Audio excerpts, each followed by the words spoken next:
Nous voici au troisième jour de ce chantier. Vous pouvez voir la pose de l'isolant, donc panneau polyuréthane de 120 mm sur les chevrons existants qui ont été maintenus. En dessous de ce panneau, on le devine ici en blanc, le pare-vapeur qui lui est placé bien évidemment en priorité sur les chevrons.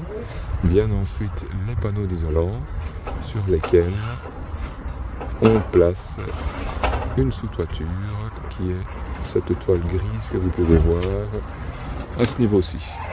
Sur cette toile grise viendront les lattes et contre-lattes et la finition tuile choisie donc par la cliente.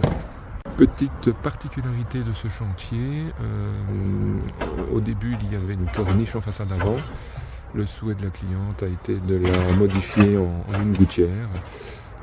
Suite au démontage, voilà, on s'est aperçu qu'effectivement c'était nécessaire puisque tout était pourri.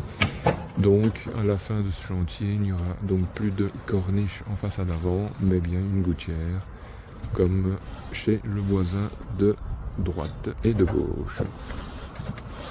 Une petite explication concernant le choix de l'isolant pour ce dossier, par rapport à d'autres que vous pourrez peut-être voir sur d'autres vidéos, d'autres chantiers.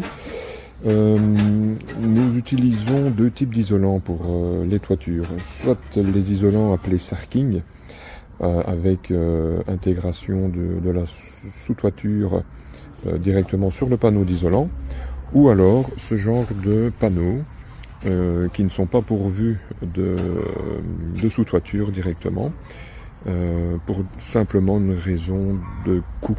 Donc, en fonction du budget travaux alloué par le client, eh bien, nous optons soit pour l'une ou l'autre technique, mais en tout cas, in fine, les deux se valent bien évidemment.